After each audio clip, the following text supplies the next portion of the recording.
दोस्तों, स्वागत है आपके अपने चैनल मल्टीबैगर स्टॉक्स गुरु में। आज हम बात करेंगे आईटी सेगमेंट की एक small cap company Accelya solutions limited. ये जो है एक बहुत ही बेहतरीन कंपनी है और इसका मेन कामकाज है global airline travel and industry. So यहाँ से जैसे ट्रैवल इंडस्ट्री बढ़ती है और आने वाले कुछ समय में मुझे लगता है ये ट्रैवल इंडस्ट्री ओवरऑल बहुत ही बेहतरीन परफॉर्म करेगी, ये सेक्टर बहुत अच्छा परफॉर्म करेगा। यहाँ पे इसका सीधा फ़ायदा होगा एक्सीलिया सॉल्यूशंस के सभी सॉफ्टवेयर सॉल्यूशंस और क्लाइंटेल पर। तो अगर हम गौर करते हैं तो यहाँ पर इसका जो रेवेन्यू स्प्लिट है फाइनेंस सॉल्यूशंस पे है ऑलमोस्ट 82%, पर ये सब रिलेटेड है with airline business. So global footprint भी बहुत बेहतरीन है। क्लाइंटल देखोगे तो सभी एयरलाइंस, सभी टॉप एयरलाइंस इसके क्लाइंटल है। तो यहाँ से मुझे लगता है जैसे ये एयरलाइन सेगमेंट अच्छा परफॉर्म करेगी, एक्सीलिया सॉल्यूशंस के रेवेन्यू में और प्रॉफिट में एक अच्छा इजाफा देखने मिल सकता है। अब इसका जो करंट रेट है, ये मार्केट कैप आज 2659 करोड़ का मार्केट कैप है। एक स्मॉल कैप कंपनी है। करंट प्राइस इसका है 1781। ये हालांकि इसका रेजिस्टेंस लेवल से थोड़ा 200-300 रुपये ऊपर है, पर अभी भी करंट लेवल में ये एक अंडर वैल्यूड स्टॉक है। इसका पी इज़ ओनली 22.8 और अगर गौर करते हैं बुक वैल्यू पे 194 रुपीज़। डिविडेंड यील्ड देखिए दोस्तों, डिविडेंड यील्ड बहुत ही बेहतरीन है, ऑलमोस्ट 3.65%। तो यहाँ पे stock appreciation plus dividend yield इस स्टॉक को बहुत ही एक अट्रैक्टिव स्टॉक बनाता है। दूसरा पैरामीटर देखिए, डिविडेंड यील्ड पे हमने बात किया है। सेकंड हमने बात किया जो इसका सेक्टर है एयरलाइन और टूरिज्म सेक्टर, ये एक बहुत ही अच्छा परफॉर्मिंग सेक्टर होने वाला है आने वाले दिनों में। नंबर 3 अगर हम गौर करते हैं तो इसका आर देखिए, आर ओ सी 56.1%, बहुत ही बेहतरीन इसका आर है। रिटर्न ऑन इक्विटी भी बहुत ही बढ़िया है 44.2। बहुत कम स्टॉक्स आपको देखने मिलेंगे स्पेशली स्मॉल कैप सेगमेंट में जहां आर और आर इतना बेहतरीन है। इसका मतलब है हर 2 से 3 साल में ये इन्वेस्टर्स के पैसे डबल करके दे रहा है स्टॉक। फेस वैल्यू अभी भी 10 है, तो यहाँ से स्प्लिट की भी एक अच्छी संभावना है। और आईटी सेगमेंट में आपको पता है स्प्लिट बोनस ये बहुत ही कॉमन चीज़ है।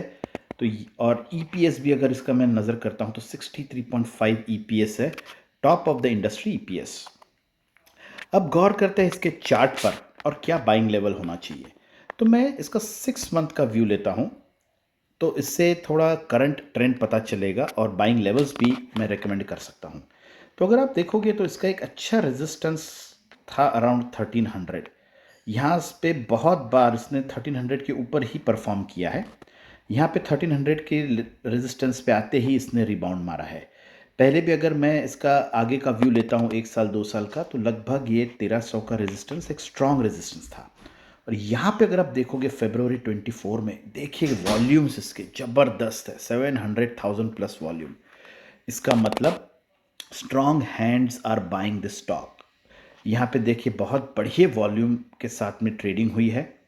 और एक दूसरा लेवल अगर हम देखते हैं यहाँ पर जहाँ पे रेजिस्टेंस आ रहा है वो तकरीबन 1600 1620। सो 1600 टू 1650 ये एक अच्छा टारगेट हो सकता है अक्यूमुलेट करने के लिए, अगर आप नए इन्वेस्टर्स हो तो बाय करने के लिए। और मैं एडवाइस करूँगा कि एक आप छोटी मात्रा में इसको बाय कर सकते हो। और यहाँ से अगर 1600 से नीचे गिरता है सो 1300 टू 1400 ये एक दूसरा बहुत ही अच्छा लेवल रहेगा, यहाँ पे बड़ी क्वांटिटी में आप बाय कर सकते हो। तो चलिए इसका थोड़ा हम एनालिसिस करते हैं, इसका कंपनी फंडामेंटल्स वैल्यूएशन। सबसे बेहतरीन चीज़ जैसे मैंने बताया बहुत ही अच्छा इसका डिविडेंड यील्ड है 3.65%।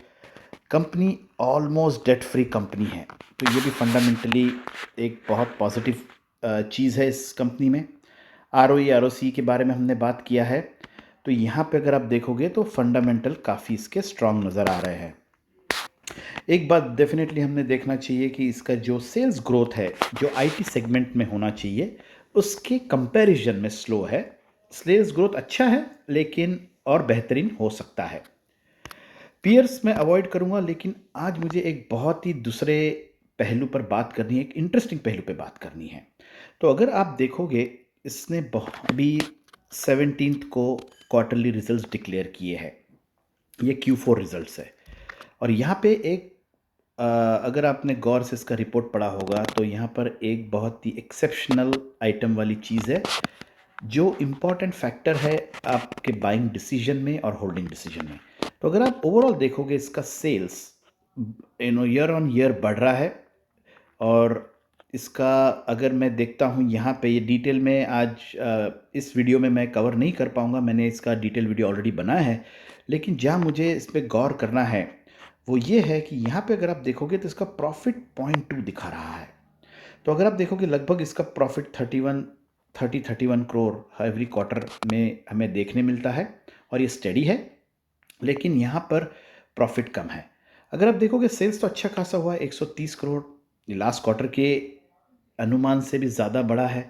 एक्सपेंसेस स्टेडी है, ऑपरेटिंग प्रॉफिट भी इसका बेहतर है। तो यहाँ पे फिर इसका नेट प्रॉफिट जो है, एबिटा हम बोलते हैं, आफ्टर ऑल द डिडक्शन, इतना कम क्यों है और इसमें कोई चिंता वाली बात है क्या? तो यहाँ पे मैंने थोड़ा और इसका रिसर्च एनालिसिस किया है। अगर आप देखोगे यहाँ पे अदर इनकम जो है ये -31 करोड़ दिखा रहा है। ये इसका जो भी क्वार्टरली प्रॉफिट है इसमें पूरा ये -31 के कारण इसका क्वार्टरली प्रॉफिट यहाँ पे ऑलमोस्ट ज़ीरो के बराबर हुआ है।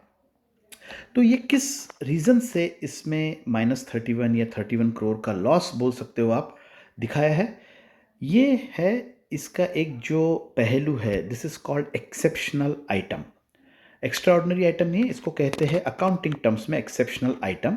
तो जो सेबी के गैप के जो रूल्स है, गैप, इसमें हर कंपनी को जो एक हर कंपनी को डिक्लेयर करना पड़ता है कि तुमने जो कंपनीज बाय की है उसका अप्रिसिएशन, उसका वैल्यू क्या है।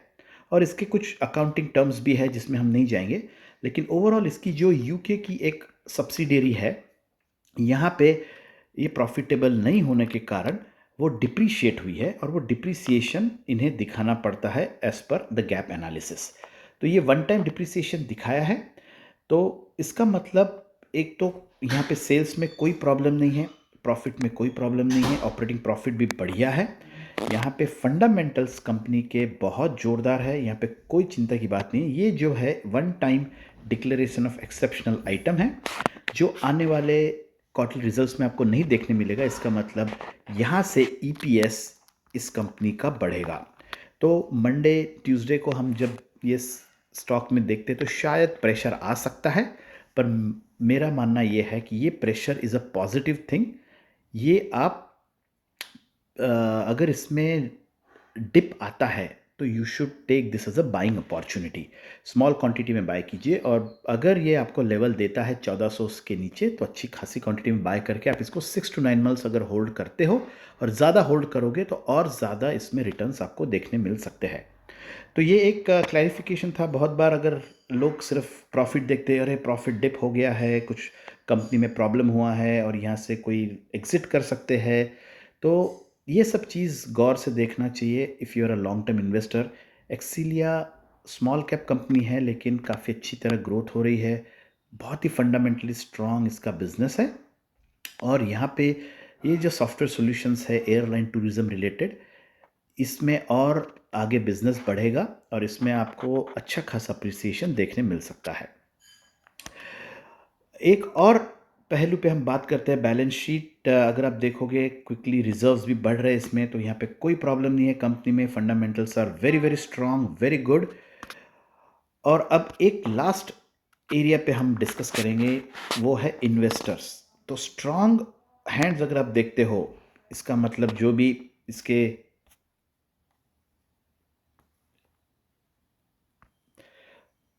प्रमोटर्स है, एफआईआईज और डीआईआईज।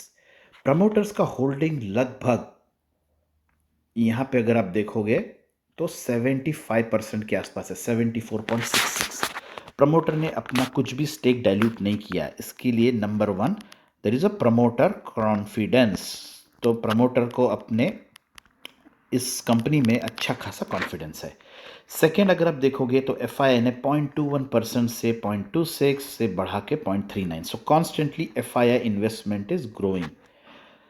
डोमेस्टिक इन्वेस्टर्स भी अगर आप देखोगे तो अच्छे खासे डोमेस्टिक इन्वेस्टर्स है, उनका 0.35% से बढ़ के 0.65% हुआ है। तो यहाँ पे इसका share holding pattern is highly positive. Strong hands are accumulating this stock. मार्च में अच्छा खासा स्ट्रॉन्ग हैंड्स ने बाइंग किया है, जहाँ पे आपको मैंने पहले बताया था वॉल्यूम क्यों बढ़ा है। तो इसका मतलब ये है कि आने वाले कुछ क्वार्टर्स में जो एनालिस्ट्स है, इन्वेस्टर्स है, जो रिटेल इन्वेस्टर्स से बहुत ज़्यादा जिनका एनालिसिस होता है, ये मार्केट को स्टडी करते हैं, ये अगर बाय कर रहे हैं, प्रमोटर्स इसको कॉन्स्टेंटली होल्ड कर रहे हैं इतना बड़ी क्वांटिटी में, इसका मतलब कंपनी का फ्यूचर बहुत बेहतरीन है। तो I strongly recommend, based on my analysis, कि एक्सीलिया को आप स्लो क्वांटिटी में बाय कर सकते हो, और अगर आपको डिप देखने मिलता है तो अच्छी खासी क्वांटिटी में बाय करके इसको 9 to 12 मंथ्स अगर आप रखोगे तो यहाँ से लगभग लगभग 50 से 60% कंजर्वेटिवली यहाँ पे आपको यहाँ पे फ़ायदा देखने मिल सकता है। अगेन ये मेरा एनालिसिस है, किसी भी स्टॉक में बाय या सेल करने से पहले आप आपका एनालिसिस कीजिए और इस वीडियो को एक एजुकेशन या इन्फॉर्मेशन की तरह ही यूज़ कीजिए। Happy investing. इस वीडियो में कही गई बात मेरे पर्सनल व्यूज और निजी राय है। अपने फाइनेंशियल एडवाइजर या कंसल्टेंट की राय लेने के बाद ही किसी भी स्टॉक में निवेश का निर्णय लीजिए। धन्यवाद।